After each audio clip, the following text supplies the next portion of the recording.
Magandang umaga po sa inyong lahat, mga kapatid.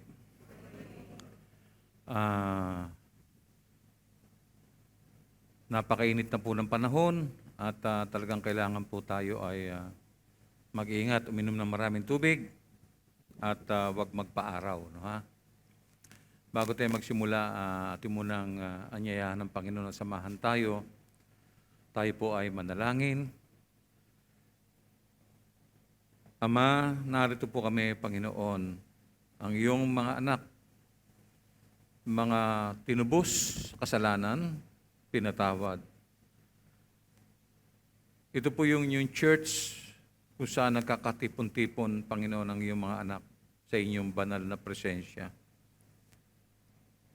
Amin pong wini-welcome ang bawat isa at wini-welcome ka namin, Panginoon, sa umagang ito.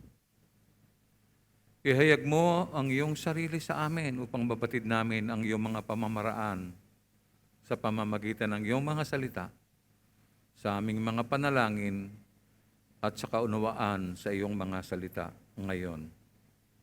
This is your day and we will always praise you, Father. This is your day and we shall declare your name. And this is your day and we shall worship the risen Savior and our King. This is our prayer in Jesus' name. Amen. Purihin natin ang Panginoon. Sobra na pong init, ano? Isipin nyo, nasa lilim tayo pero wala halos hangin at madali po tayo magkakasakit kapag hindi tayo naging maingat, no? Yang init ng araw na yan ay ano po siya, kung sandali lang ay naghahatid ng kalusugan, pero kung matagal ka sa araw, magkakasakit ka, no? Kung tatanungin po natin ang tao ng gantong tanong, kilala mo bang lubos si Jesus? Have you tried it? Kilala mo ba si Jesus? Ano kaya ang sasagot niya? No? Kung kayo naman ang aking tatanungin, lubos niyo bang nakikilala si Jesus? Ba't parang tahimik kayo? Ang tanong ko po lubos niyo bang kilala ang Panginoong Jesus? Hirap sumagot, ano? Okay. Tama po yan. Tama yung reaction niyo na yan, no? Mahalaga bang makilala si Jesus? Makilala. Para sa akin, hindi po lamang mahalaga ang makilala siya, kundi ang ibigin siya ng buong puso at kaluluwa. No? May isa akong kababata. Eto, maloko to, no? Maloko talaga to, sobra to. Nung naalala ko nung kabataan namin, maloko to. Pero very religious po siya, no? Tumawag sa akin no isang araw, no? Hindi ko alam kung saan niya nakuha yung phone number ko. Hindi ko na natanong eh. May mabigat daw siyang problema. Humihingi siya ng spiritual guidance. Sabi ko, meron akong kilala meron akong kilala na makakasagot sa problema mo. Talaga, sabi niya. Sabi ko, ang pangalan niya, Jesus. Sinong Jesus? Tanong po niya. Palibasa, relihiyoso po siya. Sinabi ko sa kanya, si Jesus. Di ba? Ang daan, ang katotohanan ng buhay. Siya ang anak ng buhay na Diyos. Ang tanging may kapangyarihang magligtas ng ating kaluluwa. Siya lamang ang makakatulong sa lahat ng ating mga problema. Tahimik po siya at wala akong narinig na sagot. Akala ko po naputol yung linya, kaya ang sabi ko, hello? Hello? Makalipas pang ilang segundo, sumagot po siya. Niloloko mo naman ako eh. May problema na nga ang tao eh. Sabi sa akin. Nakakatawa ang tao, no? Nangangailangan ng tulong pagka naman pinayuhan mo, hindi po seryoso, no? Masyado po siyang relihiyoso pero hindi niya talaga kilala ang anak ng buhay na Diyos. Madalas, mas kilala pa ng tao ang mga artista at ang mga celebrities. Subalit wala silang kamalayan sa mga nagaganap na panganib sa kanilang buhay. So yung Jesus na pangalan parang household name lang, no? Pero personally, hindi nila talaga kilala ang Panginoon. Salamat. Sapagkat para sa akin, walang katulad si Jesus, no? Siya lamang ang tanging makapag-aalis ng ating mga kasalanan at may kakayanang magdala ng ating kaluluwa sa langit. Wala pong ibang may kakayanang gumawa niyan. Wala po siyang katulad, wala siyang kapantay. Kaya naman mahalagang makilala siya ng mga tao, hindi bilang Jesus kundi bilang Panginoon at tagapagligtas. No? Kailangan siya makilala ng dati kong kaibigan, hindi lamang makilala kundi maging lubos ang pagkakilala niya kay Jesus. Ngayon pong umaga, isa na namang mahalagang paksa ang ating tutunghayan na inaasahan kong maghahatid sa ating lahat ng kaliwanagan. Sana ma-enjoy ninyong lahat ang mensahe ngayong umaga. Ang pamagat ng ating paksa ay The Excellence of the Knowledge of Jesus Christ. Sa puntong ito, kailangan po nating makinig na mabuti kung nais nating makilalang lubos ang ating tagapagligtas, ang Panginoong Hesukristo. Mahalaga po ito mga kapatid. Basahin po natin ang nilalaman ng puso ni Apostol Pablo sa kanyang liham sa mga taga-Pilipos doon po sa chapter 8, or rather chapter 3 verse 8. Basahin natin. Oo, itinuturing kong walang kabuluhan ang lahat ng bagay bilang kapalit ng lalong mahalaga ang pagkakilala kay Kristo Jesus na aking Panginoon. Ang lahat ng bagay ay ipinalagay kong walang kabuluhan, makamtan ko lamang si Kristo. Ang tindi po ng statement ni Paul. No? Ang tindi, no? Bilang niyo, sabi niya, walang kabuluhan ang lahat ng bagay bilang kapalit ng lalong mahalaga ang pagkakilala kay Kristo Jesus na aking Panginoon. Sabi niya, ang lahat ng bagay ay ipinalalagay kong walang kabuluhan. Makamtan ko lamang si Kristo. Sana ganyan ang paninindigan ng mga Christians, no? Alam niyo, bago na-convert si Pablo sa tunay na pananampalataya, ano po siya? Nasa fast track siya. Ang antas ng karir niya, no? Isa siyang natatawag nating rising star, no? Kaanib siya ng relihiyong Judaismo. Alam natin na masugid siya sa larangang ito at walang makapigil sa tinatayang pag-unlad niya sa kapulungan ng Judaismo. Very promising talaga ang karir niya. Kaya, kung babasahin mo ito, maiintindihan mo, no? Isa sa mga malalim na pagtatapat niya ay naitala sa ipinadala niyang liham sa mga taga-Galacia. Ganito ang sinabi niya sa Galatians chapter 1, 13 and 14. Hindi kaila sa inyo kung paano ako namuhay noon bilang masugid na kaanib ng relihiyon ng mga Hudyo. Walang awa kung inusig ang iglesia ng Diyos at sinikap na ito'y wasakin.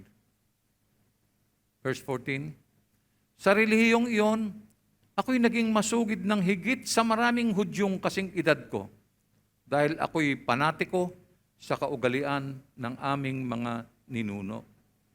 Yan yung mga statement niya. Ipinararating niya sa mga taga-Galacia kung sino siya at ano siya bago niya nilisan ang Judaismo. Sa mga pagpapahayag niya ng Ebanghelyo, sinikap niyang dalhin ang mga tao sa pagsunod sa Diyos at hindi sa tao. Hindi niya binago ang mga aral ni Kristo para lamang makuha ang pabor ng tao o para maiwasan yung galit nila sa Kanya. Buo po ang loob ni Apostol Pablo.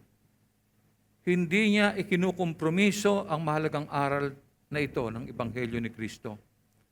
Kaya nga, mahalagang huwag tayong matakot sa pangungunot noon nila, no?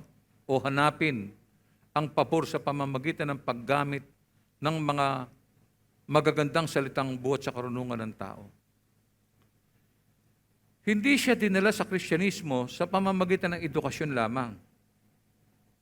Tungkol naman sa paraan kung paano niya tinanggap ang Ebanghelyo, nakuha niya ang kapahayagang ito mula sa langit.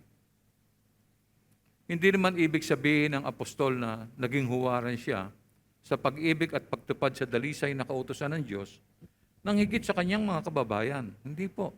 Kundi siya ay sinanay kasi sa mga tradisyon ng kanilang mga ninuno at ng kanyang mga kamag-aral o ng kanyang mga kasabayan nung siya nag-aaral. Siguro tunghayan din natin ang dagdag na pagtatapat niya sa mga taga-Pilipos doon po sa chapter 3, verse 4 to 6.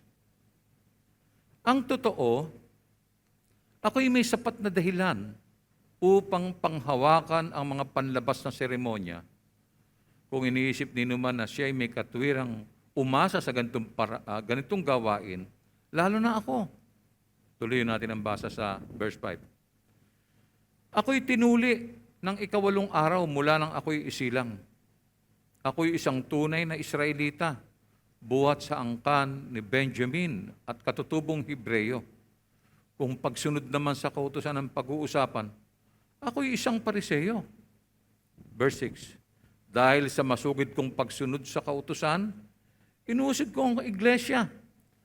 Kaya't kung sa pagiging matuwid ayon sa kautusan, wala ring maisusumbat sa akin. Matindi po itong ginawang pagtatapat na ito ni Pablo, mga kapatid. Marami po tayong matututunan sa kanya. Ito talaga ang buhay niya noon, no? Isa siyang taga-usig at ang tingin niya, matuwid niyang nasusunod ang kautusan. Pero nagbago ang lahat. Nang makilala niyang lubos ang Panginoong Hesus, observe niyo lahat ng kapangyarihan, lahat ng prestihiyo, mga pribilehiyo, lahat ng posisyon at impluensyang nasa kanya dati, ang sabi niya ay tinuring niyang walang kabuluhan. Alam mo, kilalang kilala ka. Diba? Naalala ko po bigla si Pastor Anthony Pechota. Siya siyang pare sa Roma. Doon sila, nasa Roma sila. Naguguluhan po siya sa loob ng Roma. Habang binabasa niya ang Biblia, nakita niya hindi tumutugma ang aral ng Vatican doon sa aral ng Biblia. At isang araw nagpasya siyang iwan ang Roma. Away from Rome, near to Jesus. Nung pagtapat niya to sa kanyang mga mahal sa buhay, mga kamag-anak, alam mo sabi ng mga kamag-anak, naku, huwag mong gagawin yan. Malaking kahihiyan yan. Ang ganda na ng posisyon mo. Kinikilala ka na. Tinitingala ka na. Pero nagpasaya po si Anthony Pechota at siya po'y lumuwas, umalis ng Rome. Kung bakit siya napadpad dito, may naging kaibigan siyang isang pastor at namalagi siya sa may Laguna. And he became a full-fledged pastor. Isang Italian, si Pechota, nakakilala sa Diyos. Iniwan niya ang kapangyarihan, ang prestihiyo, ang mga pribilehiyo, ang posisyon at ang impluensya na dati ay nasa kanya at itinuring din niyang walang kabuluhan. Kailangan natin maintindihan mabuti sa ating pakikinig yung mga napapakinggan natin. Mahalaga po talaga mga kapatid na lubusan natin makilala kung sino si Kristo. I'm sorry, but I have to reiterate. Maraming tao nagsasabi kilala nila si Kristo. Kilala nila. Marami rin nakakakilala kay Presidente. Di ba? Pero madali naman sabihin kilala ko si Kristo eh. Pero kamusta naman kaya ang buhay mo? No? Ganito po ang dugtong pa ng Apostol Pablo sa mga taga-Pilipos doon sa chapter 3, verse 7 and 8. Ngunit dahil kay Kristo, ang mga bagay na pinapahalagahan ko noon ay itinuring kong walang kabuluhan ngayon. I-observe ninyo, pakinggan niyo mabuti yan. Walang kabuluhan ngayon. Verse 8, oo, itinuturing kong walang kabuluhan ang lahat ng bagay bilang kapalit ng lalong mahalaga ang pagkakilala kay Kristo Jesus na aking Panginoon. Ang lahat ng bagay ay ipinalagay. Kung walang kabuluhan, makamtan ko lamang si Kristo. Ang linaw ng pag-iisip ni Apostol Pablo. Ang lahat ng bagay ay ipinalagay. Kung walang kabuluhan, makamtan ko lamang si Kristo. Napakaganda po ng patutuong ito, mga kapatid, lalo na kung galing sa isang dating mang-uusig. Sa puntong ito, maliwanag na wala na pong mahalaga kay Apostol Pablo, kundi ang makilalang lubos si Kristo. Para sa lalong ikalilinaw, balikan natin yung huling sinabi niya sa chapter 3, verse 8, Philippians. No? Oo, pakinggan niyo mabuti, ha? Itinuturing kong walang kabuluhan ang lahat ng bagay, bilang kapalit ng lalong mahalaga. Ang pagkakilala kay Kristo Jesus na aking Panginoon, ang lahat ng bagay ay ipinalagay kong walang kabuluhan, makamtan ko lamang si Kristo. I hope nakaka-relate kayong mabuti. No? Alam niyo, para makapagsalita ng ganito si Pablo, una, kailangan maging malinaw kung sino talaga si Kristo para sa kanya. Ganon din tayo. Ang tanong ay, ano ang meron sa pagkakilala kay Kristo at bakit ka nais-nais na makilala siya ng taong tulad ni Pablo at di mabilang na iba pa? Ano po sa palagay ninyo? Ano kaya? Bakit kaya? No? Dapat ba nating nasain ang pagkakilalang ito kay Kristo? Dapat ba sikapin natin ang pagkakilalang ito ay maging malinaw? Sino nga ba si Kristo? Paano natin gagawin ito? Upang sagutin ang mga katanungang ito, gumawa muna tayo ng ilang obserbasyon tungkol sa Roman number 1, the knowledge of Jesus Christ that is excellent. The knowledge of Jesus Christ that is excellent. No? Well, first and foremost, letter A, it must be a personal knowledge. It must be a personal knowledge. Personal. Don't take away the word personal. It must be a personal knowledge. Napakahalaga po nito. Hindi natin makikilalang lubos si Kristo sa pamamagitan lamang ng pagpapakilala sa atin ng ibang tao. Maaring sa simula, marami tayong matututunan tungkol sa Kanya. Gayon din sa mga may akda ng bagong tipang aklat. Subalit higit po dito, no, kailangan makilala natin siya ng personal. Maraming bagay tayong matutuklasan kapag lubos ang ating pagkakilala sa Kanya. Kaya nga nakakalungkot sa mga Christians kuminsan. Now, again, medyo negative na naman yung tunog ko, no? Nakakalungkot talaga kasi maraming Christian kilala si Christ. Pero hanggang doon lang, kilala lang nila. Kilala lang nila. Alam naman niyo yung sinasabi ko eh. Hindi ko naman kailangang ipaliwanag pa ng mas malalim pa yan eh. You can ask anybody in this church. Sabi mo, kilala ba si Christ? Of course, I know. Tinanggap ko na siya some time ago. Di ho ba? No? Maraming bagay tayong matutuklasan kapag lubos na lubos ang ating pagkakilala sa Kanya. Katulad po ni Apostol Pablo. Kailangan makapagsalita rin tayo in first person. Maaari natin sabihin na, ang tanging hangarin ko ngayon ay lubusang makilala siya. First person, kailangan makilala ko siya. Yun, ganun po yun. No? Very personal. Paano mo siya sasambahin kung hindi mo siya lubos na kilala? Paano ka magtataas ng kamay? Lahat tayo dyan ang galing eh. Di ba? Dati sumasamba tayo sa Diyos na hindi natin personal na kilala. Di ba? Nakikiluhod-luhod tayo. Tayo upo, taas kamay. Di ba? Sausaw.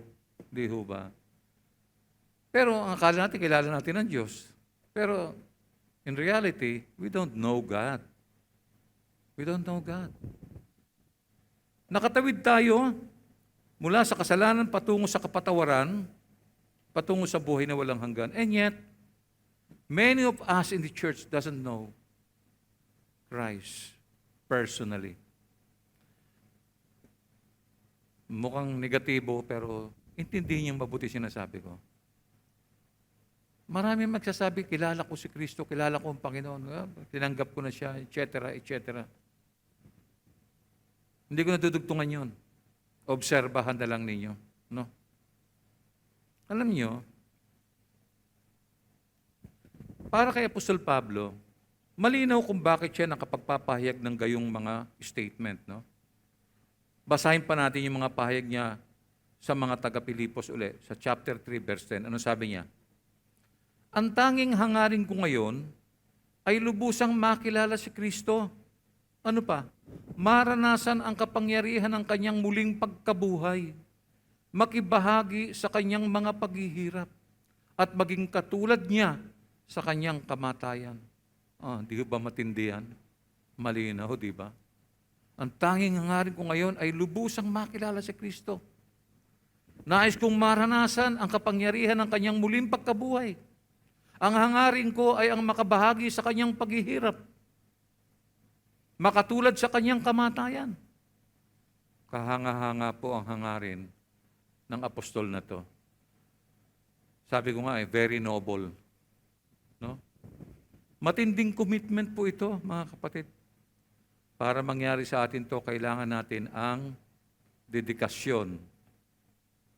Kailangan natin ang dedication. Kailangan ang karunungan at matinding pagsasaliksik sa sarili kung ang layunin natin ay makilalang lubos si Kristo. Kapag hindi maliwanag ang pagkaunawa natin sa layunin ng Diyos, mabibigo tayo kahit matagal na tayong mananampalataya. Anong pagkakilala ang kailangan natin kung gayon? Letter B. It must be an intelligent knowledge. It must be an intelligent knowledge. Minimithi ng Panginoon na gamitin natin ang ating puso at isipan. Kailangan sikapin nating alamin ang mga salitang ipinapahayag tungkol sa buhay niya. Tungkol kanino? Tungkol sa buhay nino? Sa buhay ni Jesus. Ano ang mga bagay na dapat nating alamin? Well, unang-una, ang kanyang kalikasan. Ang kanyang kabanalan, ang kanyang pagkatao. Yun ang una. Saan mo matutuklasan yan? Ikalawa, yung kanyang tanggapan, yung office niya. Ang pagiging hari niya, ang pagiging saserdote niya, ang pagiging pastol niya. Alamin natin yung mga ginawa niya, yung nakaraan at yung mga nasa kasalukuyan. Alamin natin yung kanyang nakalipas na kahihiyan at mga pagdurusa. Hindi tayo makakakonek kung hindi natin siya kilala. Honestly, kapatid, huwag na natin dayain ang sarili natin. Kahit anong connection na gawin mo kung wala ka signal, wala. Ano pa ang dapat mo alamin? Yung kasalukuyan at hinaharap niyang kaluwalhatian at karangalan. Lahat po ito nakasulat sa Bible.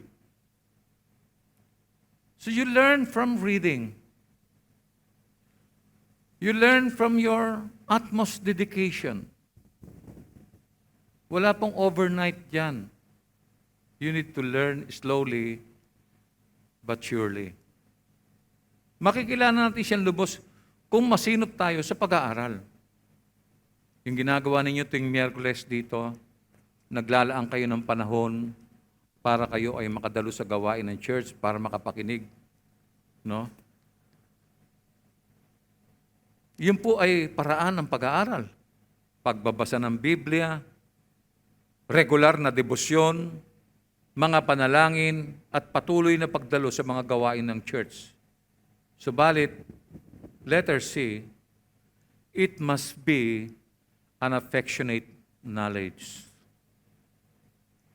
Ibig sabihin, kailangang mapagmahal, magiliw, at masintahin ka. Kung nais mong makilala siyang lubos, no? Kailangan ko siyang sundin at ibigin. Sumpain ako kapag hindi ko siya inibig. Ganyan po ang sinabi ni Apostol Pablo sa mga taga-Korinto. Nakarecord po yan sa 1 Corinthians chapter 16, verse 22. Ito sinabi niya, sumpain ang sinumang walang pag-ibig sa Panginoon. Hindi niyo siguro nababasa yan, ano? Tignan mo, yung hindi umiibig, walang pag-ibig sa Panginoon, sumpain. Tignan niyo? Mabigat po ang mga katagang binibitiwan dito ni Apostol Pablo. Sumpain ang sino mang walang pag-ibig sa Panginoon. Sa pamamagitan ng ating puso at isipan, kailangan nating ibigin ang Panginoon ng totohanan. Sabi nga nung song leader natin kanina, di ba? Subalit, paano mo iibigin ang Panginoon kung hindi mo siya nakikilala? Mahalaga po ang aspetong ito. Hindi mo siya, how can you love a person you don't know? Di ba? Nagdumaan ka naman sa pag-girlfriend, pag-boyfriend, di ba? Una, kailangan mong siyang kilalanin. Anong pangalan niya? Madalas ganun mga batang, anong pangalan?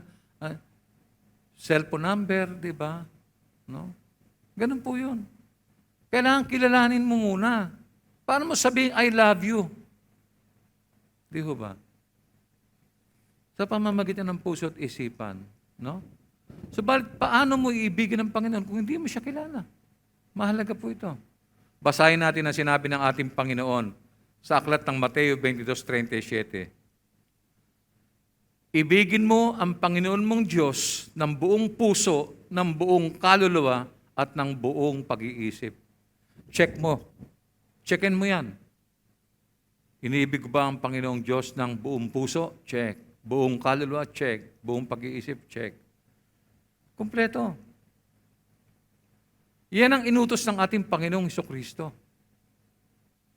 Hindi natin pwedeng baguhin yan. Iniuutos niya na ibigin mo ang Panginoon mong Diyos ng buong puso, ng buong kaluluwa, at ng buong pag-iisip. Ano ba? Mukhang parang strange. Parang hindi ko nararanasan ito. Check mo. Check mo yan. Ang mga prinsipyong ito ay pangunahin, mga kapatid. Unawain natin mabuti ang mga titik. Tinatanggap nito ang malawak at iba't ibang prinsipyo. Kailangan itong sundin ng may buong kamalayan sa isipan at puso. At kung magagawa mo ito at mangyari ito, letter D, it will be a satisfying knowledge. Satisfying. Nakasisiya. No? Na pagkakilala. Ito ay nakasisiyang pagkakilala na hindi kayang tumbasan ng anuman. Remember, nakahanda si Apostol Pablo na talikuran ang lahat ng nasa kanya. Lahat ng bagay. Ang sabi niya, ang lahat ng bagay ay pinalagay. Kung walang kabuluhan, makamtan ko lamang si Kristo. And correct siya. Tama siya. Minsan naiisip ko mga kapatid, oo nga lalo ngayon nagkakaedad ka na, nag-iisip ka na ng malalim. Ibang-iba yung buhay ko nung bata ako na makakilala ako sa Panginoon. Ibang-iba na rin yung buhay ko ngayon na nagkaedad na. Meron ka ng pagkauhaw. Alam mo yun? Kasi nung bata ka, medyo abala ka pa sa maraming bagay. No? Pero ngayon, ang pinagtutuunan ko yung pagwawakas ng buhay na to, kailangan matiyak ko na makasama ko ang Panginoon. Kung hindi, kawawa naman. Di ba? Kaya, lahat ng bagay na pinagdaanan ko ngayon, naisip ko, wala nga palang kabuluhan lahat yun. No? Importante, anumang mga bagay na pakikinabangan mo din sa lupa, pakinabang, anumang uri, no? Baliwala pala. Kapalit na makamtan mo lamang ang Panginoong Hesukristo. Na dumadating sa isip na yan eh. Hindi, darating po kayo dyan. Darating kayo dyan. Hindi naman humahaba ang araw eh. Umiiksi ang araw sa mga nagkakaedad. Hindi katulad nung bata ka, ang laya-laya mo, no? Wala kang gagawin, hindi maglaro, mag-jolens, mag-postcard. Yung mga bata ngayon, wala nang ganyan, wala nang jolens, wala nang postcard. Yoyo, no? Ang mga bata ngayon, daliri na lang ang gumagalaw. No? Hindi katulad ng bata namin, may patintero kami, yung mga kabataan babae, may piko. No? Malayong-malayo na po kasi. No? Kaya para pagkaabalahan mong makilala si Kristo, ay, ang layo niyan. Saka na lang pagka, no? Darating tayo dyan. No? Ang linaw ng pag-iisip. Alam mo na, pag-isipan ninyo po si Apostol Pablo. Very prestigious yung kanyang organization. Isipin ninyo. Tapos siya, ginugroom na siya na maging pinuno. Isipin ninyo. Kung ikaw si Pablo, siguro di ka na tatalikod sa relihiyon mo. Pero alam niyo, pinagpalit niyan lahat yon, alang-alang, makamtan lamang niya si Kristo. Nakakaingit, ano? Parang, ganun ba ako? Kaya ko bang alisin lahat yan kapalit ng Panginoon? Alam niyo, si Kristo ang tinapay na magpupuno ng kagutuman at ang tubig na mag-aalis ng kauhuan ng tao. Ito po ang sinabi ni Jesus sa karamihan. Doon po sa Juan 6:35. Basahin natin. Ano sabi niya? Ako ang tinapay na nagbibigay buhay. Ang lumalapit sa akin ay hindi magugutom kailanman. At ang sumasampalataya sa akin ay hindi mauuhaw kailanman. Umitindig ang balahibo ko. Ang Panginoon ang nagsalita rito.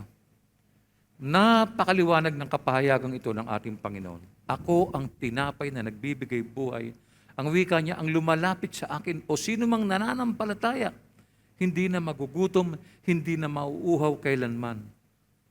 In short, o sa madaling salita, masisihan ang lumalapit at sumasampalataya sa Kanya magpakailanman. Alam niyo, sa puntong ito, kailangan makilala siyang lubos.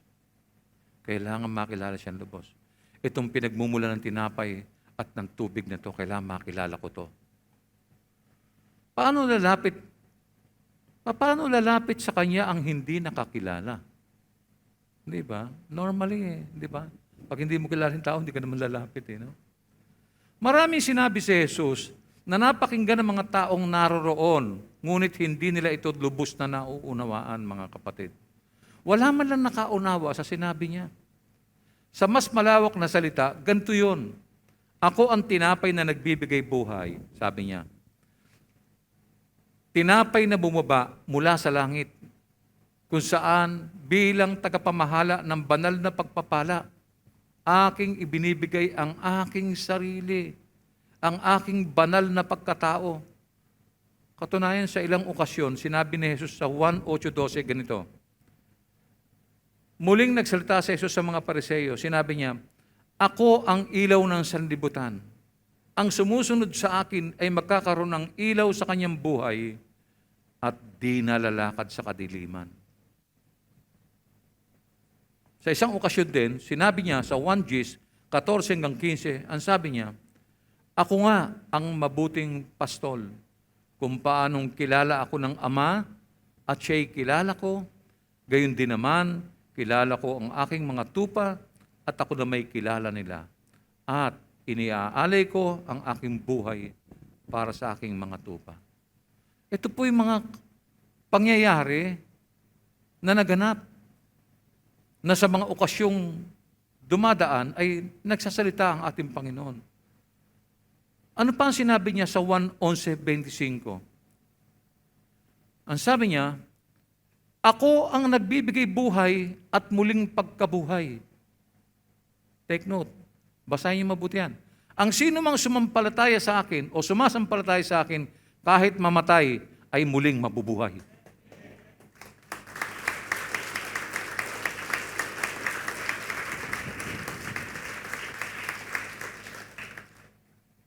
Naalala ko itong mga salitang ito ng Panginoon ng batang-bata pa akong Kristiyano. Binabalik-balikan ko yan. Meron pa. Sa John 15:1, ano sabi niya? Ako ang tunay na puno ng ubas at ang aking ama ang tagapag-alaga. Ipinapahayag niya sa harap ng maraming tao na ibinigay niya ang kanyang sarili na siyang pinagmumulan ng tunay na buhay. At kung paano maging bahagi ang sino mang tao sa pinagmumulan ng tunay na buhay, kailangan sundin ang kanyang mga layunin upang mabago ang buhay sa pamamagitan ng paglapit at pananampalataya sa Kanya. Yung pong proseso ay napaka-impressive, no? Ngunit kailangan talaga ang masusing pangunawa. Hindi natin basta binabasa ang salita. Kailangan talagang unawain itong mabuti. Maliwanag po ang sinabi ni Jesus. Ang lumalapit sa akin ay hindi na magugutom kailanman. At ang sumasampalataya sa akin ay hindi mauuhaw kailanman. In effect, mga kapatid, ang nagsusumikap na lumapit at makilala at sumampalataya sa Kanya ay hindi na magugutom at mauuhaw kailanman. Yun po yung malinaw.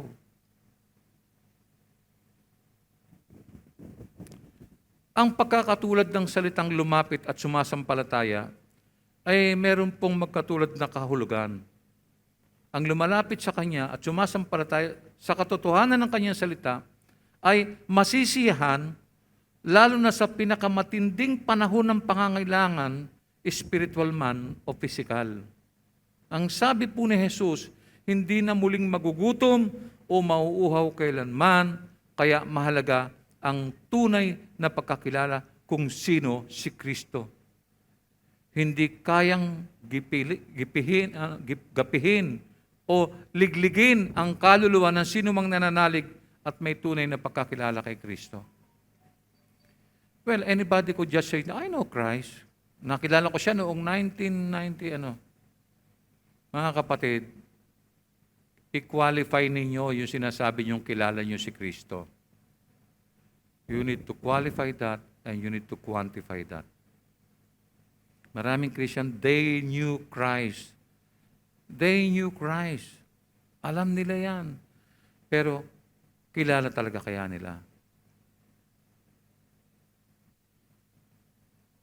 Si Christ, pag may problema, naalala natin. Pag may mga maluba tayong problema, naalala natin siya. Para siyang PCSO. Para siyang PGH. Hindi ba? Ganun naman ang pagkakilala ng marami kay Christ. May problema, alam ko lang ang gagawin ko. Susubukan ko muna lahat yung mga paraan ko. Pag nabigo ko at napalpak ako, merong Kristo. Manipis ang pagkakilala. Yun din ang isang dahilan siguro kaya bakit ang Kristiyano ay hindi umuunlad, hindi umuusad. No? Ang lumalapit at sumasampalataya kay Jesus ay kumakain ng pagkain mula sa langit at uminom ng tubig mula sa ilog ng buhay. Singlinaw ng kristal sapagkat nagmumula ito sa trono ng Diyos at ng Kordero. Ano ang mararanasan natin sa ganitong kaalaman? Kung matutunan natin to at makilala natin ang Panginoon, ano ang maaaring mangyari? Tingnan natin yung letter E. It will be an exciting knowledge. Kung iniibig natin ang Diyos, lalo tayong magsisikap na makilala siyang lubos. Matutuklasan natin na nakatago sa Kanya ang lahat ng mga kayamanan ng karunungan at kaalaman. Amen. Ganito ang maliwanag na ipinahayag ni Apostol Pablo, no, sa mga taga-Kolosas. Doon po sa chapter 2, verse 3. Sa pamamagitan niya, nahahayag ang lahat ng kayamanan ng karunungan at kaalaman ng Diyos. Kung naintindihan niyo yan, pwede na tayong umabante. Sa pamamagitan niya, nahayag ang lahat ng kayamanan ng karunungan at kaalaman ng Diyos. Sa pamamagitan nino? Sa pamamagitan ni Jesucristo, mapagtatanto natin na sa Kanya nananahan ang kabuuan ng pagka-Diyos na nagkatawang tao. Ang kayamanang tinutukoy sa sinaunang panahon ay nangangahulugang lalagyan, yung kaban, isang kamalig. Nangangahulugan din ito ng mga bagay na natipon sa langit. Ang Panginoong Hesus ang naghayag nito. Basahin pa po natin ang sinabi ni Apostol Pablo sa Colosas 2:9. Sapagkat likas kay Kristo ang buong pagka-Diyos kahit na siya'y nagkatawang tao. Yan ang hindi maintindihan ng mga maraming reliyon. No? Alam ba ninyo na dahil kay Kristo, tayong lahat ay ganap sa Kanya na siyang ulo ng lahat ng kapangyarihan at pamamahala. Baka hindi ka makapaniwala, kapatid. Maaring out of touch ka, kaya hindi mo naintindihan yung sinasabi ko. Maraming mga tao nakikinig sa message ko minsan, hindi sila makarelate. Out of touch. Totoo po yun. Totoo po yun. No?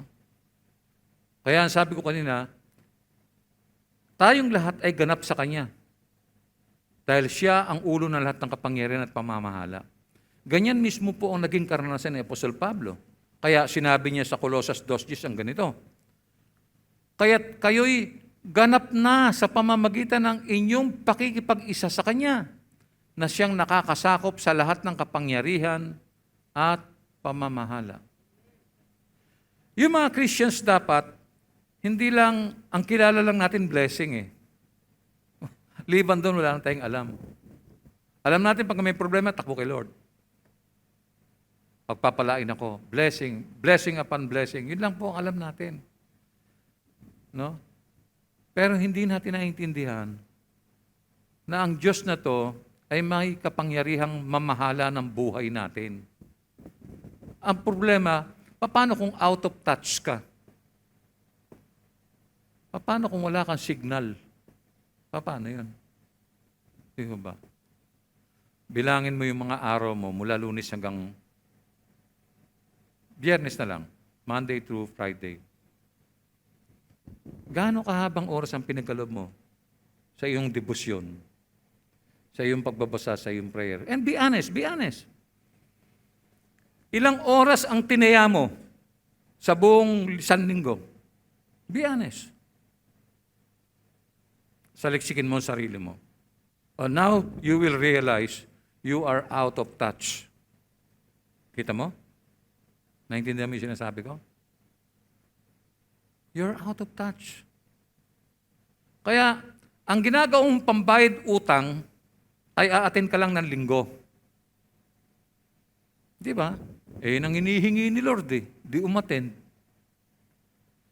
Pero the whole week, out of touch ka kay Lord. Marami kang obligasyon dapat. Kaso nauuna yung obligasyon mo sa pera, sa pagkain, sa bahay, sa trabaho. Wala namang natira kay Lord Let's be honest. Kaya out of touch ka. Nakita mo? Ngayon mo makikita ang sarili mo kung gaano kakaliit sa harapan ng Diyos. Kaya the more na kailangan mong makilala ang Panginoon Kasi pag nakilala mo si Lord, tuturuan ka niya kung paano ka lalago sa iyong pagkakilala sa Kanya.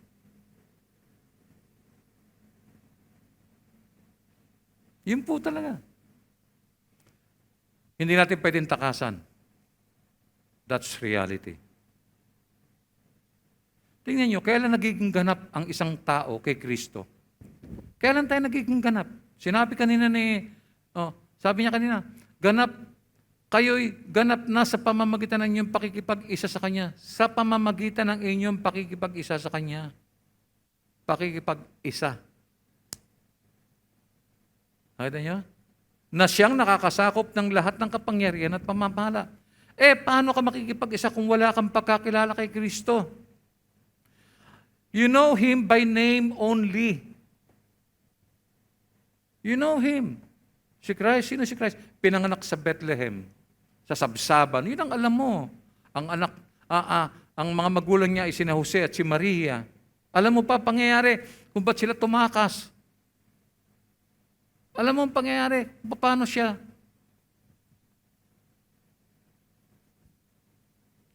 Very short-sighted.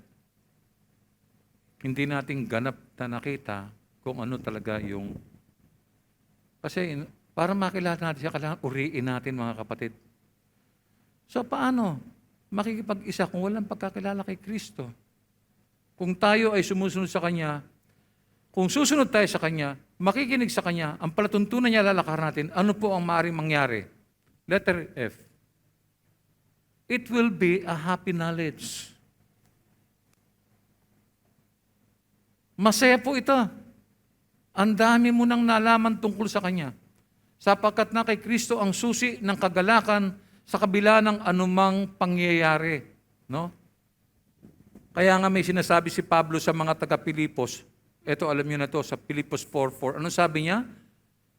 Magalak kayong lagi sa Panginoon. Inuulit ko, magalak kayo. Why? Because you know Christ that in every circumstance, wala kang dapat na ikabahala. Alam mong kaisa mo ang Panginoon, alam mong kasama mo siya, lubos ang pagkakilala mo sa Kanya. Kaya nga, alam mo, pagkalubos mong kilala pati ang Panginoon, hindi ka manghihingi ng kung ano-ano. Kasi alam mo yung mga gusto niya para sa iyo. Naintindihan niyo ba yun?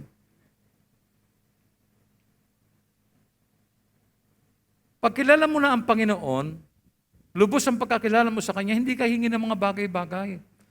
Kasi alam mo na, yung Matthew 6:33, alam mo yun. Malinaw sa pag-iisip mo yun. Yung mga bagay na kailangan mo, idadagdag niya. Wala kang problema. But you cannot always claim Matthew 6:33. Hindi mo naman kilala ang Panginoon ng lubusan. Hindi mo siya personal na kilala, paano yun? No? Magala kayong lagi, sabi niya sa Panginoon. Maaring mayroon tayong mga pagdurusa at mga pinagtitiisan. Ngunit maaari tayo magkaroon ng kagalakan kay Jesus. Alam ba niyo yun?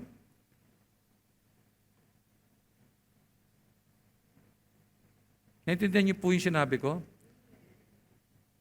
Marahil sa oras na ito, may mga pagdurusa ka at may mga pinagtitiisan ka. Pero maaari ka pa rin magkaroon ng kagalakan kay Jesus. Naintindihan mo yan? Ganito naman ang sinabi ni Jesus sa aklat ng Juan. Dito po sa 16:33. Ano sabi dito? Sinasabi ko sa inyo upang kayo magkaroon ng kapayapaan sa pakikipag-isa sa akin.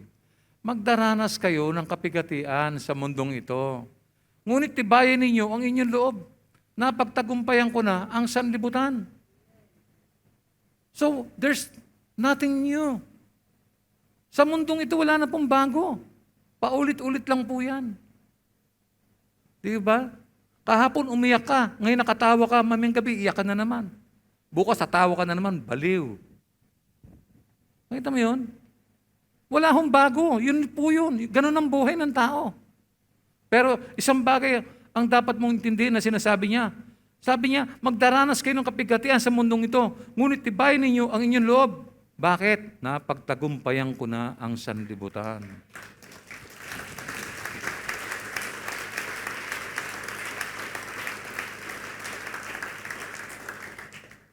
Mga kapatid, gayon ang kahusayan ng kaalamang ito na kay Kristo Jesus. Sa tingin ninyo, is it not worth having more than anything in the world? Hindi ba? Kaya nakapagsasalta si Apostol Pablo ng gayong mga pahayag, malinaw po kasi kay Paul eh. Tingnan mo yung taong ito, isipin ninyo ha. Sino ba naman taong aalis pa sa napakagandang kalagayan sa buhay? Meron siyang kapangyarihan. Pagka gusto ka niya sampalin sa daan, hasampalin ka niya. May kapangyarihan eh. Hulihin nga to. Sige, patayin yan. Meron siyang kapangyarihan. Powerful. Grabe. Baba niyo lahat ang kasangkapan niya sa bahay. Baba niyo. O yun, yung cabinet sa akin yan, tabi mo yung cabinet na yan. Ito lagay sa kayamanang bayan. Meron siyang kapangyarihan. Ipinagpalit niya yon.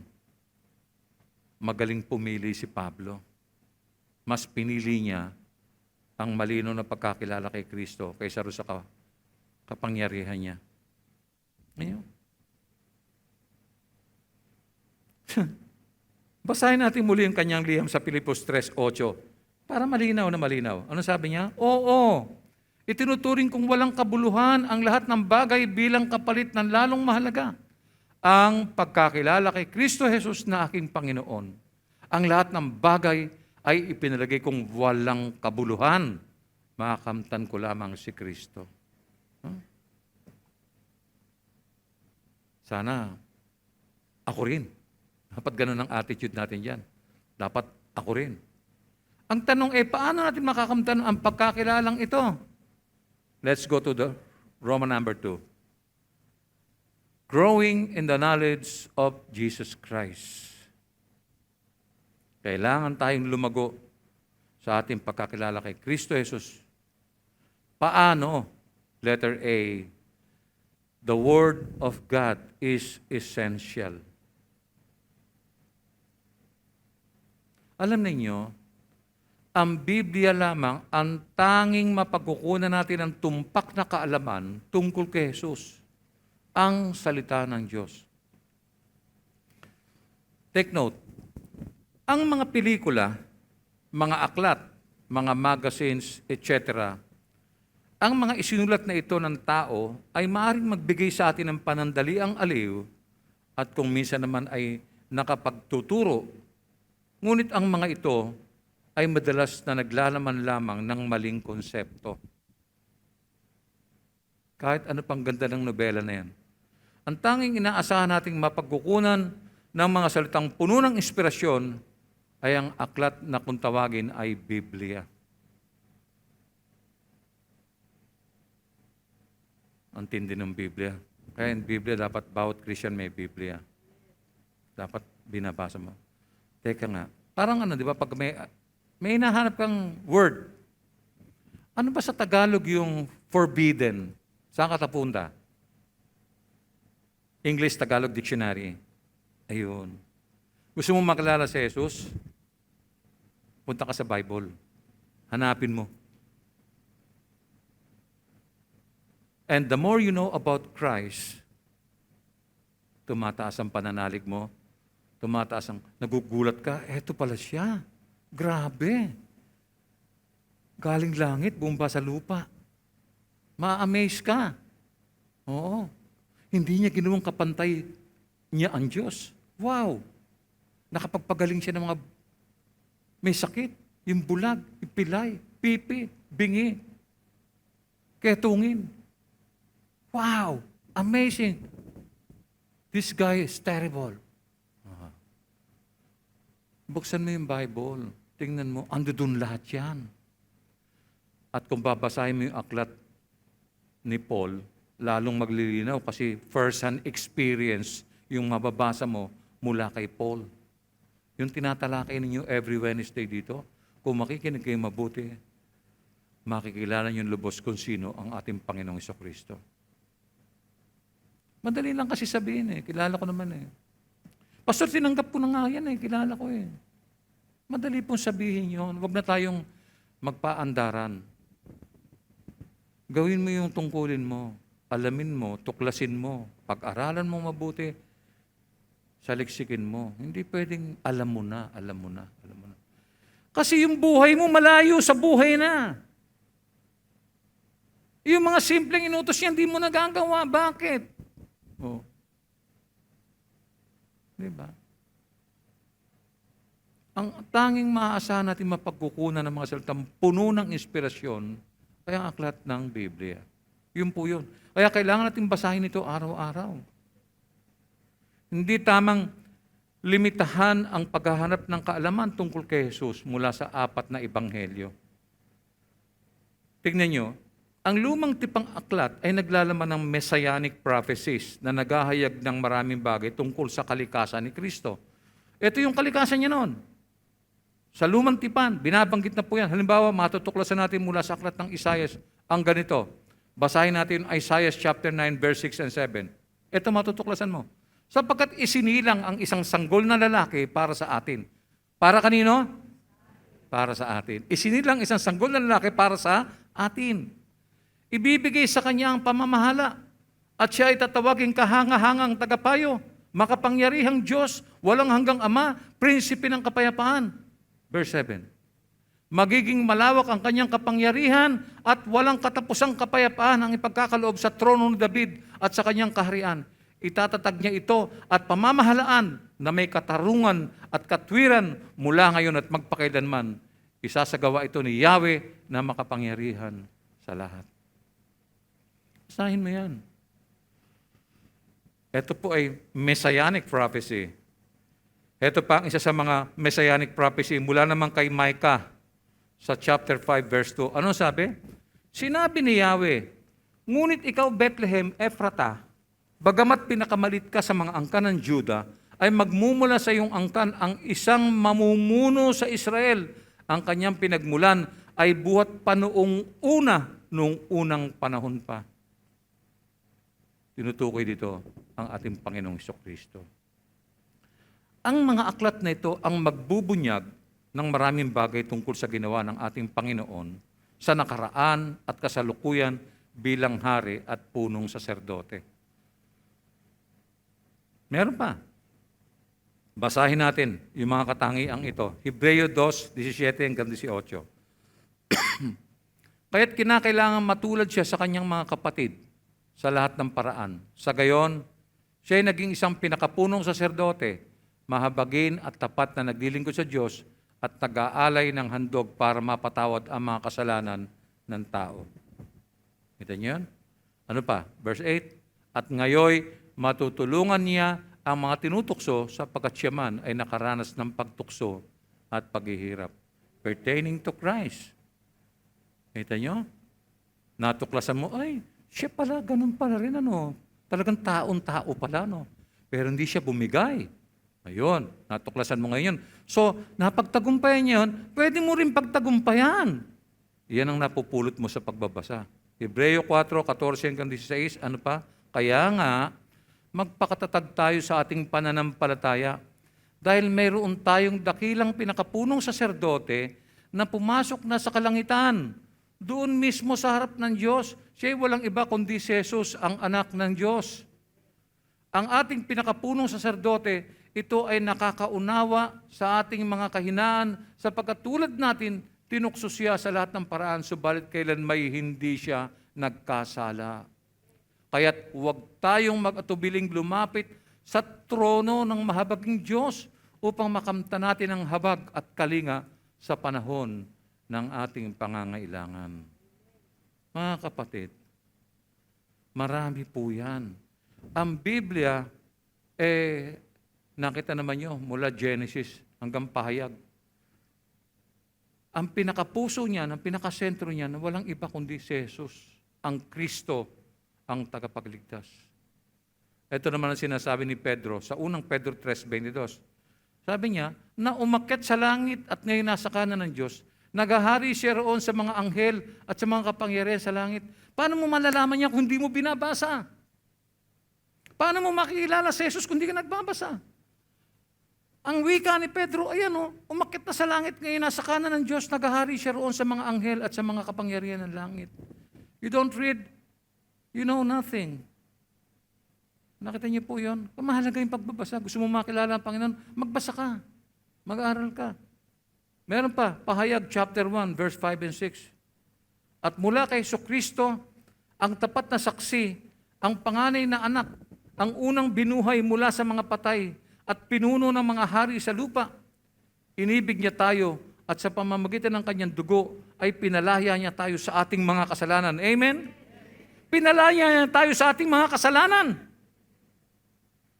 Verse 6, ginawa niya tayong isang lahi ng mga saserdote na naglilingkod sa kanyang Diyos at Ama. Kay Jesucristo ang kapurihan at kapangyarihan magpakailanman. Amen.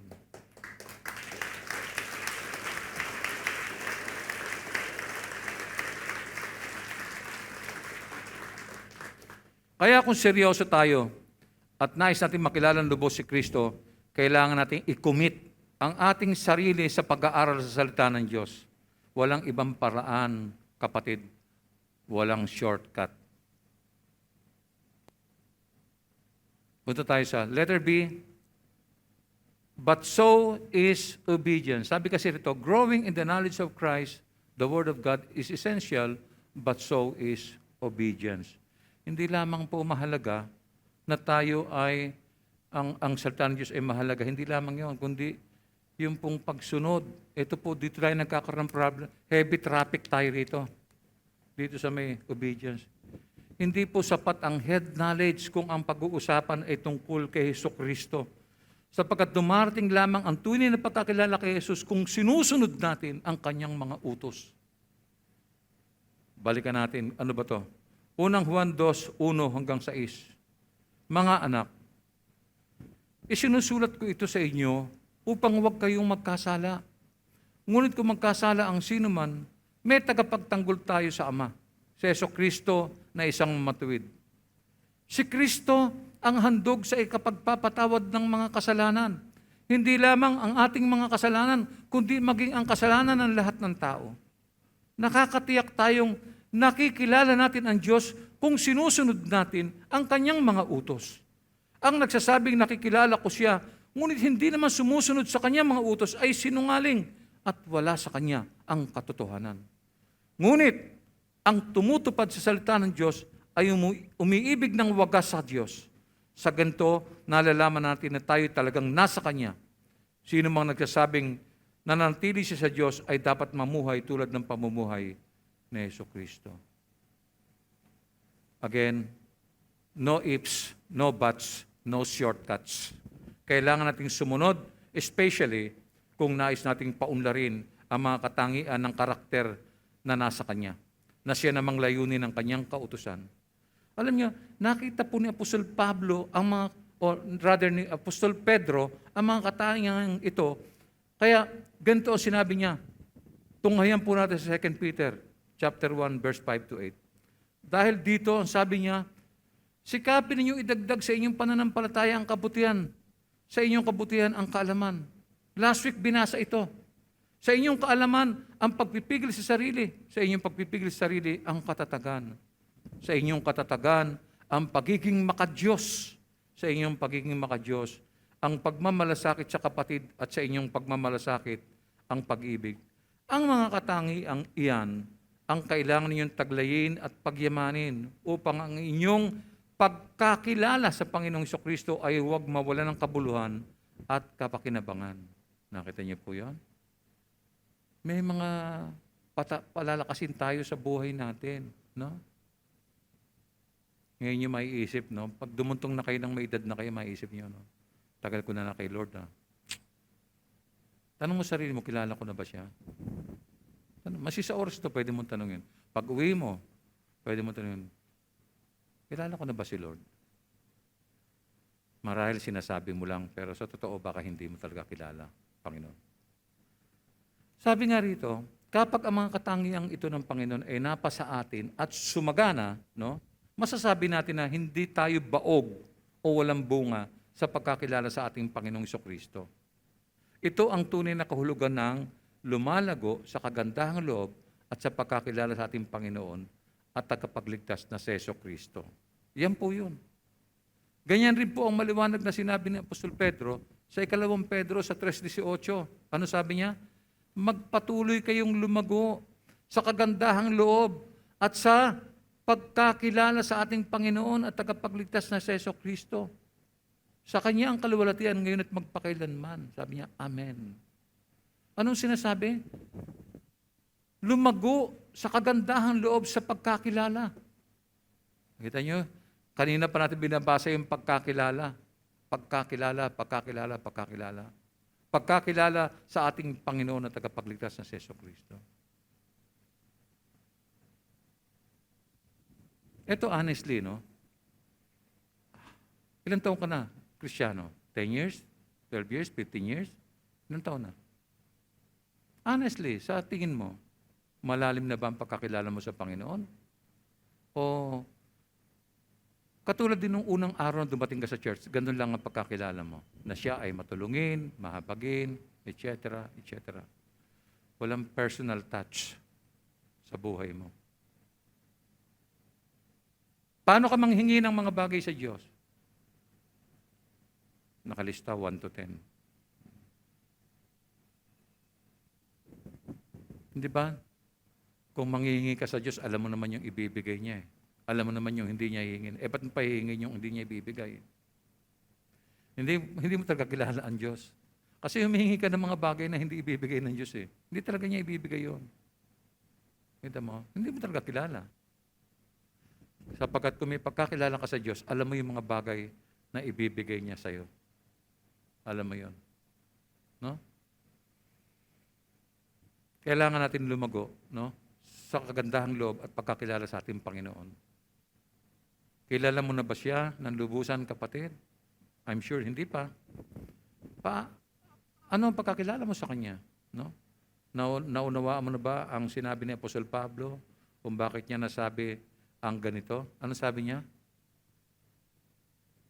The excellence of the knowledge of Christ Jesus my Lord. Si Paul ang nagsabi niyan. Kino-quote ko lang. The excellence of the knowledge of Christ Jesus my Lord. Kung hindi mo pa talaga kilala ang Panginoon ng ganong kalalim, walang personal, well, kailangan natin lumago, no? Kung hindi pa, simulan mo na ngayon. Magiliw po ang paanyaya ng ating tagapagligtas kung nakikinig ka at sumusunod. Makakalapit ka kay Jesus kung susundin mo ang mensahe ng Ebanghelyo na nais niyang mapakinggan ng buong daigdig. Ito ang sinabi niya sa aklat ng Marcos 16 hanggang 16. Ano sabi niya? Pakinggan mo, kailangan ka sumunod yan. Habang kayo umahayo sa buong mundo, ay ipangaral ninyo sa lahat ng tao ang magandang balita. Utos o hindi? I'll ask again. Utos o hindi utos? Utos po ba o hindi? Ano sabi niya? Ipangaral ninyo. Utos ba? Hindi. Ayun. Ang sino mang sumasampalataya at mabautismohan ay maliligtas, ngunit ang ayaw sumampalataya ay paparusahan. Magpatuloy kang makipag-aralan sa Kanya at sumunod sa lahat ng mga bagay na ipinag-uutos ng Panginoon at sa Kanyang mga apostol. Ano? Ano pa sabi niya? Ito, very familiar ka. Nadadaanan mo ito lagi. Mateo 28, 19 hanggang 20. Ano sabi niya? Kaya't habang kayo'y humahayo, gawin ninyong alagad ko ang mga tao sa lahat ng bansa. Bautismuhan ninyo sila sa pangalan ng Ama at ng Anak at ng Espiritu Santo. Ito pa, turuan ninyo silang sumunod sa lahat ng iniutos ko sa inyo. Tandaan ninyo, ako'y laging kasama ninyo hanggang sa katapusan ng panahon. Amen. Ibig sabihin, hindi tayo hihiwalayan ng Panginoon. Naintindihan niyo ba yun? Sa akin pong pagtatapos, mga kapatid, nais kong malaman ninyo na layunin ng Diyos na bigyan tayo ng buhay at kapayapaan magpakailanman. I-note mo na lang yan. John 10:10. Ikalawa, nilikha tayo dahil sa pag-ibig upang luwalhatiin ang Diyos. Kapag pinili nating lumakad sa sarili nating kalooban, nilalabag natin ang Diyos. Pinili nating mapahiwalay sa Diyos magpakailanman. Ikatlo, sapagkat ang Diyos ay banal, hindi niya papayagang makapasok ang kasalanan sa langit. Maraming tao ang nagsisikap na iligtas ang sarili sa pamamagitan ng kanilang mga mabubuting gawa o lingguhang dumadalo sa church. Ikaapat, ang mabuting balita ay, sa kabila ng ating mga kasalanan, namatay si Kristo para sa atin. At ang huli, ipahayag ng iyong labi na si Jesus ay Panginoon at manampalataya sa iyong puso na ibinangon siya ng Diyos, maliligtas ka. Mga kapatid, para kayong na-shock ngayong umaga, no? Hindi tayo masyadong reactive. Naintindihan ko. Siguro nag-iisip-isip ka ngayon, ano? Paano kaya? Kilala ko na ba talaga si Lord? No? Maganda yan, may assignment ka ngayon. Tuklasin mo yan, no? Kung nagnanais kang magkaroon ng tunay na pagkakilala kay Kristo, sinasabi ng Biblia na ang unang hakbang ay kilalanin mong makasalanan ka at wala kang magagawa kundi tanggapin ang alay na pag-ibig ng Diyos. Ikalawa, manampalataya ka at ihayag na si Jesus ay Panginoon. Sundin mo yung sinasabi niya. At hayaan mong gabayan ka niya sa iyong buhay. Dati, ikaw ang umuukit ng iyong sariling tadhana. Ngayon, anyayahan mo si Jesus sa iyong puso na maging Panginoon ng iyong buhay. Lord, gusto kitang makilala more. No? Ngayon, batid mo na ang kapayapaan, pananaw at layunin ng Diyos sa iyong buhay. Simulan mo na ang isang personal na relasyon kay Jesus. Number 1, hinahamon kita na ipahayag mo ang salita ng Diyos nang walang pag-aalinlangan. Ikalawa, hinahamon kita na bantayan ang iyong sariling buhay. Ikatlo, hinahamon kita na pangalagaan mo at umasa sa kaloob at kapangyarihan ng banal na Espiritu. Ikaapat, tandaan mo na tinubos ka na ng dugo ni Kristo.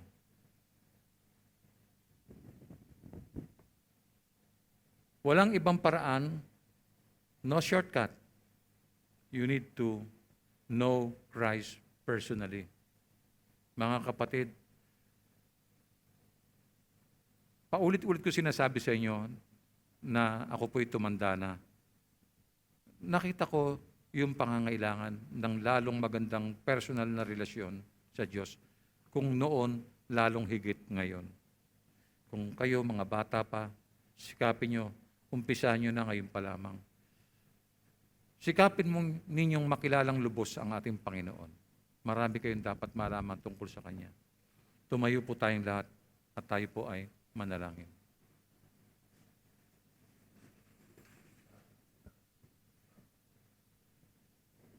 Ama, nagagalak kami, Panginoon, sa umagang ito sapagkat ang paksang amin tinalakay ay lubang napakahalaga. Oo nga naman, ano nga ba ang mapapala namin dito kung attend lang kami ng attend? Hindi naman kami lubos na nakakilala sa iyo, kaya hindi naman kami makasunod sa mga inuutos mo dahil hindi ka namin kilalang lubos. Sa umagang ito, sana'y naunawaan ng aking mga kapatid ang napakagandang inspirasyon na aral na ito ng Apostol Pablo, na sa kabilangan ng kanyang kalagayan, tinalikuran niya ang lahat, alang-alang sa kanyang pagkakilala sa aming Panginoon. Lord, huwag naming hintayin magipit kami sa panahon. Huwag naming hintayin magkasakit kami. Huwag naming isipin na malakas kami palagi, Panginoon. Nagbigay ka ng church sa amin, nagbigay ka ng mga namiminuno, nagbigay ka ng mga patakaran ng landasin, sana'y tahakin namin ng buong pagsisikap ang mga layuning ito na binigay mo sa buhay namin. Ama, may sampa. Maraming salamat, Panginoon, sa iyong pagtsatsaga sa amin. Sa kabila nung hindi namin pagiging masunurin, naroon pa rin ang iyong biyaya. Pinagkakalob mo to sa amin araw-araw. Pero sana, Panginoon, bago mahuli ang lahat, sana lubos ka naming makilala, kundi man ngayon sa darating na panahon. Salamat sa iyong masaganang pagpapala, Panginoon. Pinupuri ka namin, pinapasalamatan ka namin. Sa ngalan ni Jesus. Amen. Tanggapin natin ang bendisyon mula sa Panginoon. Pagpalain nawa kayo at ingatan ng ating Ama. Kapag nawa kayo at subaybayan ni Jesus. Lingapin nawa kayo at bigyan ng kapayapaan ng banal na Espiritu. tanggapin ninyo ang masaganang biyaya at pagpapala sa pamamagitan ng pagsigaw ng malakas na. Purihin natin ang Panginoon. Magbatean tayo, mga kapatid.